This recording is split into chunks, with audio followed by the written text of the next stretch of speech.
We all knew this day would come. Too much movie news for Chris Parker to handle in one day. Not only did we get a live action Sonic series in the works, we have 4 Transformer movies, 5 Teenage Mutant Ninja Turtle films, 3 SpongeBob live action movies. Oh, me as Morgan Freeman? I'm dying right now.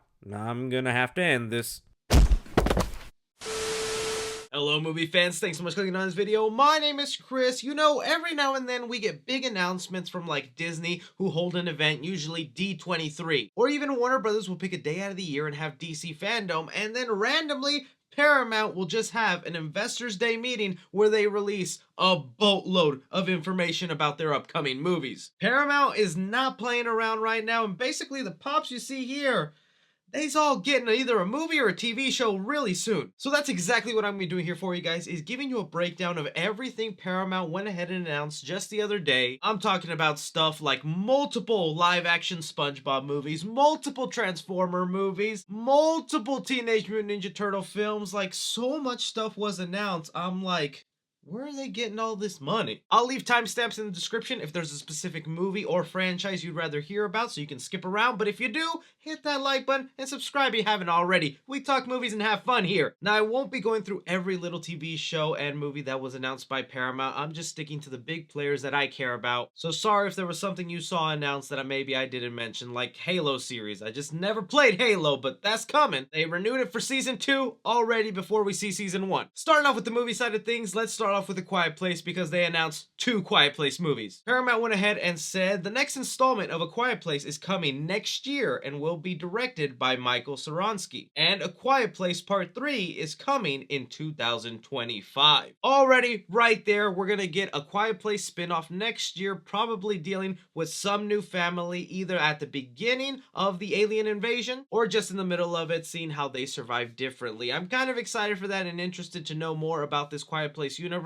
especially because I feel like those movies always end abruptly, and it's like right when you want to know more about this world. But for anyone who doesn't like spin-offs, it looks like we will still be following our main family here for A Quiet Place 3 coming out in 2025. They also went ahead and announced that they will be continuing with the Star Trek movies, trying to bring back the cast from the 2009 reboot. That's Chris Pine, Zachary Quinto, those actors. They're going ahead and bringing J.J. Abrams back to produce the movie and round up all those people. There's even talks that they want to bring back Chris Hemsworth, who showed up shortly in the first Star Trek movie. While I might be a super duper casual fan of Star Trek, I did enjoy some of those newer Star Trek movies and always found them kind of fun. So I think that's awesome, and I think a lot of people will be excited for that. Now, some of you might have gone ahead and seen I did a whole video on this already, so I won't spend too much time on it. I'll link the video down below, but Paramount went ahead and announced Sonic the Hedgehog 3 and a solo Knuckles series. They went ahead and said Sonic Movie 3 is officially in development from Paramount Pictures and Sega, plus next year a new original Knuckles series with Idris Elba is coming to Paramount Plus. I think that's amazing that they're going ahead and expanding the Sonic universe. Awesome that they're also confirmed the 3rd movie, because that shows you a lot of confidence in the 2nd film. So this is really awesome, and I'm sure if this goes good, we'll get more spin-offs of the Sonic universe. Again, if you want further details on this, I made its own separate video down below. Let's move on to some of these bigger hitters here, because we basically got announced 4 damn Transformers movies. I'm not kidding! Paramount went ahead and said Transformers Rise of the Beast will release theatrically in 2023, and it's the first of 3 new installments. An animated series from Nickelodeon arrives this fall, and in 2024, the franchise expands further with a CG animated Transformers theatrical film. I can't believe they are just trucking on with the Transformers franchise like this, going crazy, going so far as to announce 4 freaking movies. Now, admittedly, those first 3 are very dependent on how Transformers Rise of the Beast performs. I've actually gotten really excited lately for this installment that is sort of said to be kind of the soft reboot of the franchise, because they're bringing in characters from the Beast Wars series. There's a little bit of time travel. Very curious to see Optimus Primal's design as this giant mecha monkey. But I also have a lot of faith in Stephen Caple Jr., the director, who went ahead and did Creed 2. I like that movie a lot. Also, as far as that CG animated movie, look, I'm excited for that. You know, I was someone who was skeptical for like Spider-Man Into the Spider-Verse, and that movie turned out fantastic. So in a weird way, the CG animated Transformers movie might actually be the best Transformers film we've ever gotten. If not, I can imagine the film is going to look stunning and beautiful, but there you have it.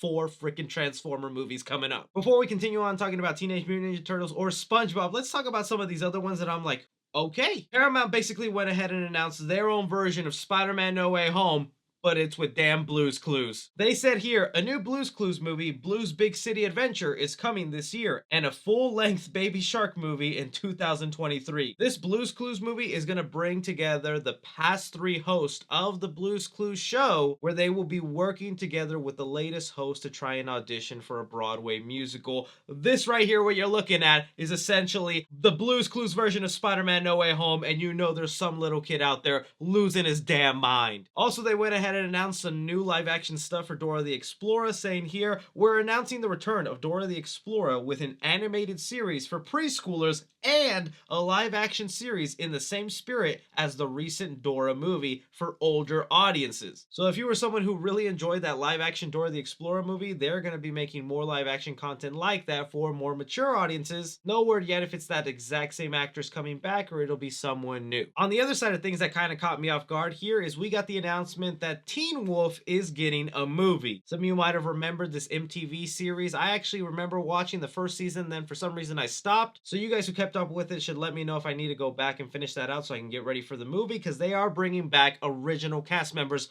from the series. Tyler Posey, Dylan O'Brien. They said here, later this year, Teen Wolf returns with a new Paramount Plus original movie that will set up a new Paramount Plus original series called Wolfpack, based on the books by Edo Van Velkom. That should be really exciting because I know Teen Wolf still has a large audience and fan base today. Bringing it back here to some of these bigger movies here, Paramount is just going ahead and milking the hell out of SpongeBob, and who could blame them? The boy's a sponge. You can fill him up, rinse him out, and then refill him. They went ahead and said here, as the streamer home for Bikini Bottom, 3 new SpongeBob character-driven movies are coming exclusively to Paramount Plus, and a big theatrical tentpole is in the works. What kind of day is this, man? We just got announced 4 new live-action SpongeBob movies. What? Now, going back to those ones that'll be Paramount Plus exclusive for their streaming service and won't go to theaters, one of them will be a solo Sandy Cheeks movie. We've already heard a ton of reports about that, so that'll be one of the character-driven movies. The other 2 is up for grabs, whether they want to give Mr. Krabs his own movie, Squidward his own movie. Heck, I want the origin story for the guy who's always yelling out, "Malag!" But I'm glad they're not just going to go ahead and milk SpongeBob on Paramount Plus, and they still will be giving him a big theatrical movie, because what happened with Sponge on the Run, I remember seeing the trailer for that movie and thinking, wow, this film looks absolutely gorgeous. I cannot wait to see it in theaters.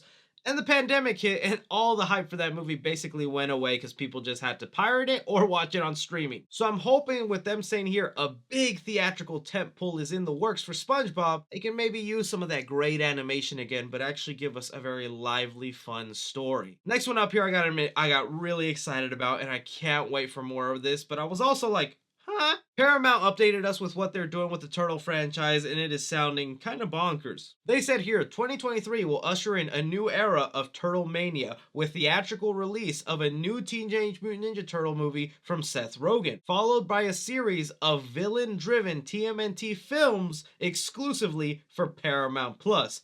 Cowabunga. And you know the crazy part about that announcement? They didn't even talk about the live-action Teenage Mutant Ninja Turtle movie that was also already announced. I believe that one is being written by an SNL cast member, Colin Jost. And plus, with them saying multiple solo villain movies, what, did they just announce 5 Teenage Mutant Ninja Turtle movies?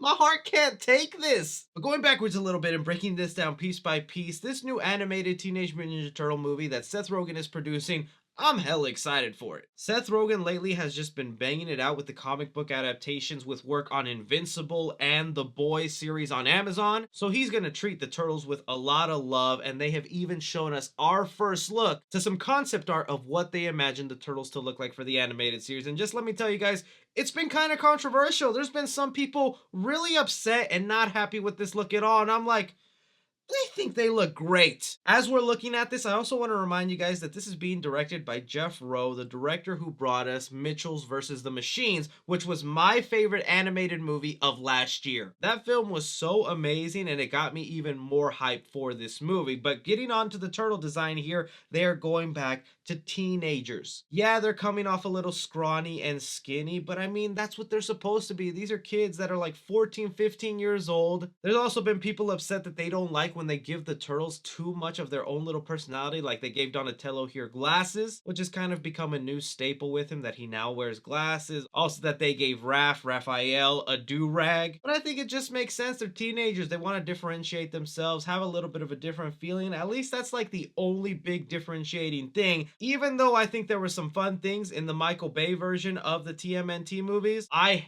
hated the design of those turtles and how they turned them into gigantic bulletproof creatures. That is not what the TMNT should be about. They're damn ninjas who are trying to avoid bullets, not just take them. But also the madness that is going on behind here with a bunch of villains, even Shredder up there on a water tower. I feel like there is a lot of amazing potential in this universe, and don't get too caught up on the animation style we got here. Because at the end of the day, it's all about the story that they give us and how that makes up for it. I'll never forget how people hated the animation for Spider-Man Into the Spider-Verse. But again, I understand. Some people really love these turtles and they don't like when things get too different, but I feel like this looks recognizable and fun enough that it reminds me of the turtles I love. But that other thing that they mentioned here, that they will be giving the villains solo movies, like which TMNT villains could do that? Obviously Shredder, right? Shredder would have to get his own movie, but there's also people like Baxter Stockman or heck Bebop and Rocksteady. Probably the one that could make a lot of sense. Also Krang, especially being from an alien race. It's just kind of wild to think about. This is the world we live in now. Whenever you see a big budget movie go theatrical, expect there to be little spin-off branches that end up for their streaming service. We're already seeing it now with Disney Plus, HBO Max, and now Paramount is getting into this game. This is the new future, and I guess we just have to get used to it. But those were just the main things that caught my attention from Paramount revealing all this stuff. I am still, like I said, so overwhelmed. Like dozens upon dozens of movies were just announced. So let me know what you guys think. Which is your favorite announcement? Which do you think is going way too far? Which do you not even care about? Curious to hear from you guys. Don't forget to like, subscribe, follow me on Twitter at 3C Films or on TikTok at 3C Films. But as always, I'm Chris. Take care.